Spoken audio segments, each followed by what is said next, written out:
ভালো আছেন তো আজকে জানেনই যে আজকের শুক্রবার আর যেহেতু আজকে সবে বরাত আর আরেকটা দিন হচ্ছে যে পয়লা ফাল্গুন আবার হচ্ছে ভালোবাসার দিবস। তো আমরা যেহেতু মুসলিম ঘরে জন্ম হয়েছি আমরা ভালোবাসার দিবস তো আমরা একটা পালন করি না। আচ্ছা যাই হোক ওগুলো কথা আমি না ঢুকি। তো আজকে আমি আসলাম গ্রামের বাড়িতে বহুদিন পর। আমাদের লাউ গাছ সব বোনা হয়েছিল, দেখতে পাচ্ছেন বিশাল বড় একটা বাগান, কিন্তু বাগানটা হচ্ছে যে লাউ কিছু মরে গেছে, কারণ লাউ তেমন একটা হয় নাই। এগুলা সার পানি ঠিকভাবে দিতে হয় আর নিচে অনেক ঘাস হয়ে গেছে জাংলা নিচে, এটাকে বলে জাংলা, লাউ জাংলা। আপনারা কি কথাটা ক্লিয়ার শুনতে পাচ্ছেন কিনা জানি না, কারণ আমাদের পাশে এক মসজিদে মাহফিল হচ্ছে, সেটার কিছু সাউন্ডও আসতেছে। তো যাই হোক আমি ঘুরে ঘুরে সব দেখাচ্ছি। এই হচ্ছে আমাদের লাউ গাছ। হুসেন দেখছো ওই যে লাউ গাছ মরে গেছে, এই যে দেখতে পাচ্ছেন এটা মরে যেতেছে। কারণ হচ্ছে আমি জিজ্ঞেস করতে হবে ডাক্তার বাইরে, ওই যে আমাদের যে লাউ গাছ যে ডাক্তার যে কৃষি আর কি, ওটাকে ওনারা জিজ্ঞেস করতে হবে যে লাউ গাছে লাউ আসতেছে, আসার পরে এরকম করে মরে যেতেছে কি কারণে। বোটার থেকে অনেকগুলো মরে গেছে অলরেডি, তো এটা ট্রিটমেন্ট দেখতে হবে। আর লাউ গাছটা খুবই সুন্দর হয়েছে। আর এটা হচ্ছে আমাদের পাশে হচ্ছে যে পুরাটা লাউ গাছ দেখতে পারতেছেন, আমি সব দেখিয়ে দিলাম। আর পাশে হচ্ছে আমাদের টমেটো গাছ। এটা আমরা টমেটো মানে লাগানো হয়েছে যে আমরা নিজেরাও খাই আর আত্মীয় স্বজন বিভিন্ন মানুষকে আমরা দিই। আমি টমেটোটা আপনাদের আমি দেখাচ্ছি, কারণ কাঁচা তো আসলে টমেটো গাছ বা যেটা বলেন না কেন, আসলে এগুলা তো আমরা পাড়া দেই না তেমন একটা। যখন কোনো কাজে আসি তখন পাড়ানো হয়। এই যে টমেটো কত সুন্দর, বুঝছেন দেখছো? সুন্দর সুন্দর আছে টমেটো। এবার কি টমেটো কিন্তু তোমার যে পোকাও ধরে নাই, দেখছো? আল্লাহ রহমত, টমেটোর ভালো হয়েছে। একটা একটু সমস্যা আছে, তো এটা সমস্যা না, এটা পোকাও ধরে নাই, ফলনটা ভালো হয়েছে এবারকার ফলনটা ভালো হয়েছে দেখতে পাচ্ছেন আপনারা। আর এটা অনেক বড় হয়েছে, একটা দেখছো বিশাল বড় হয়েছে এবারকার টমেটোটা। আল্লাহ রহমত খুবই ভালো হয়েছে, কারণ এটাই হচ্ছে যে কোনো পোকা কোনো কিছু ধরে নেয়। কারণ আমাদের স্প্রে কি দেওয়া হয়েছিল, এবার দেওয়া হয়েছে একবার দেওয়া হয়েছে স্প্রে। কারণ স্প্রে না দিলে অনেক ওই যে আপনার যেটা বলে যে পোকা হয়, আর অনেক ধরনের পোকা এসে টমেটো নষ্ট হয়ে যায়। এই কারণে একটা স্প্রে পুরা দেয়, পোকা ওটা দিলে পরে যে টমেটোটা ভালো থাকে। আর এই যে টমেটো দেখছেন জুপের ভিতরে কত সুন্দর, এটা অনেক বড় হয়েছে সাইজে। এটা মনে হয় চারটাতে মনে হয় আধা কেজি হবো। হ্যাঁ, চারটাতে আধা কেজি, আটটাতে মনে করেন 1 কেজি। এইসব দেখতে পারতেছেন। আর এগুলো আমাদের কিন্তু বাইরে তেমন একটা লুক আসে না, আপনারা দেখতে পারতেছেন। এবারকার আমরা টমেটো এইভাবে দিয়ে জাস্ট খোলা রাখছি, কারণ আমাদের কি মিষ্টি অনেকটাই। যাক, এমনি কি টক আছে না? আমি কিন্তু আজকে সকালে মানে নেওয়া হয়েছে বাসায়, কিন্তু এখন খাওয়া হয় নাই, কারণ তোমার ওটা আবার অলরেডি কিছু সবজি করতেছে আর কিছু ভাজি করবো, মানে টমেটো দিয়ে আলু ভাজি করবো। আচ্ছা খামো ওটা।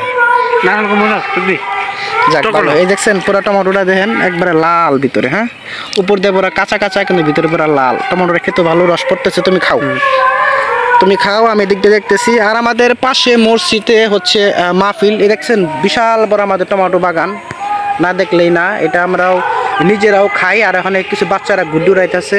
আর আমার কাকার বিল্ডিং হচ্ছে ওই যে ওটা করতেছে, কারণ আমার কাকার বড় ছেলে ছোট ছেলে বাইরে থাকে, ওরা ইনকাম করে। আমার কাকা এখন বিল্ডিং তুলতেছে, আমাদের পাশে জায়গা আছে, আমরা ওটা করবো এখন না।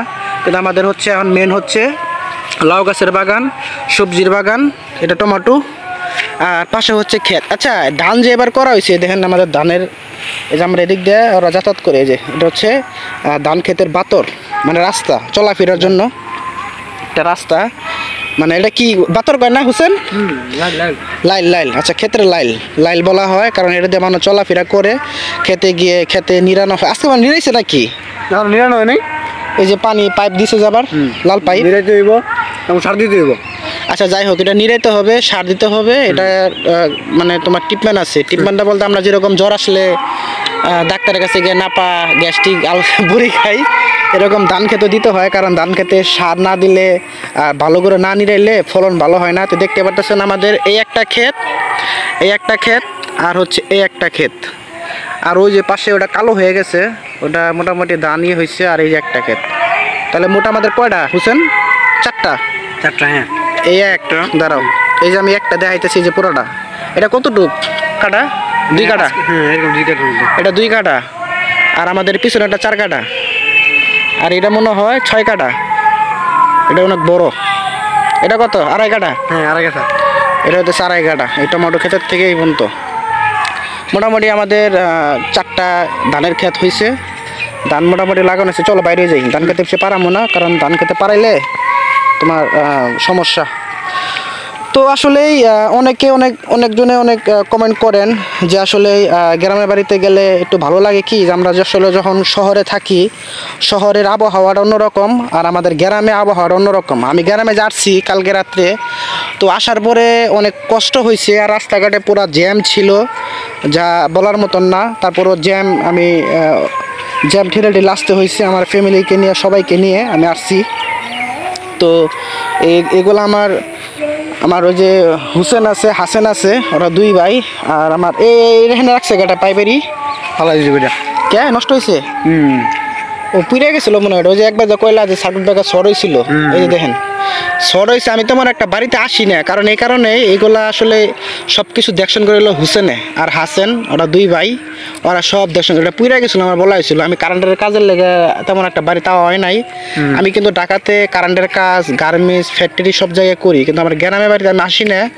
এই যে সার্কিট ব্রেকার এটা কি ঠিক করা হয়েছে? পরে লাগানো হয়েছে, পরে লাগানো হয়েছে, পরে হালাই দিচ্ছ, এটা তো বাদ পুড়ে গেছে। আচ্ছা যাই হোক, আচ্ছা যেটা বলতে লইছিলাম, তো দেখেন আমি গ্রামের বাড়ি আসছি, আমার জায়গা জমিন আমি কাউকে কোনো সময় কিছু বলি না, কারণ বলা ঠিক না। আসলে যার যেরকম জায়গা অর্থ সম্পদ আছে সেটা তার কাছে থাকাটাই ভালো, ওটা ভিডিওর মাধ্যমে না তুলে ধরাই ভালো। হ্যাঁ হাত দিতেছ? আচ্ছা তুমি হাত দাও, টমেটো খাওয়া শেষ। তো এখন আপনারা আমি যেটা বলতে চাইছিলাম, যে দেখেন আপনারা যে যেখান থেকে আমার ভিডিও দেখতেছেন সকলকে ধন্যবাদ। আর আমার ভিডিওটা বেশি বেশি করে দেখবেন, লাইক কমেন্ট শেয়ার করবেন। আশা করি ভিডিওটা ভালো লাগবে। আমার গ্রামের কিছু দৃশ্য আপনাদের দেখাইলাম, আমাদের ধান ক্ষেত, আমাদের টমেটো ক্ষেত, আমাদের লাউ ক্ষেত। আর এগুলো পরিচালনা করলে আমার বাড়ির কিছু লোক আছে, আমার ভাগ্না, আমার নানা, আমার ছোট ভাই, কাকা, জ্যাঠতো ভাই, সবাই দেখে আমি মাঝে মাঝে আসি। তো আজকে কিন্তু বহুদিন পর আমি গ্রামে চলে আসলাম। এই যে আমাদের টমেটোর ক্ষেতের পাশে জাগর জায়গা, এটা অলরেডি ওয়াল করে বিল্ডিং আর কি করবে, পিলার করতেছে। তো আমাদেরও জায়গাগুলো আর কি মেরামত করতে হবে, তাই না হুসেন? হ্যাঁ। কারণ জায়গা যদি আমরা বাউন্ডারি না করি বা জায়গাটা যদি আমরা ঠিক মতো না রাখি, পরে ওটা এক সময় ঝামেলা হয়। কারণ দেখা গেছে কেউ আগে আসে, কেউ পিছিয়ে আসে। যদি একটা লোক আমার জায়গার সাথে যদি কিছু বিল্ডিং করেও ফেলায়, তখন দেখা গেছে যে ভাঙতে গেলে বাইটা নেবার ক্যাচাল হয়। তো ওটাতে আমি না যাই। আমি সবাইকে বলছি যে আমার যেহেতু ধান ক্ষেত, আমি আবার দেখাইতেছি, আমার এই ধান ক্ষেত 4টা ফসল পুরানোর পরে আমি পুরা চারোদিক দিয়ে বাউন্ডারি দিব, ইট গেতে পিলার করব। আর আমার টমেটো আর লাউ ক্ষেত আমি সব এগুলা আইসা সমাধান করব। তো দেখতে পাচ্ছেন। আর এখন আমি আমার বাসার দিকে যাচ্ছি। আশরাফ হোসেন, এটা আরেকজনের ক্ষেত, এটা আমাদের না। তো আমি সব কিছু আপনাদের দেখিয়ে দিলাম, আমার ধান ক্ষেত, লাউ ক্ষেত, টমেটো। তো সবাই ভালো থাকেন, সুস্থ থাকেন, সবার প্রতি দোয়া রইল। তো সবাই ভালো থাকেন। আসসালামু আলাইকুম।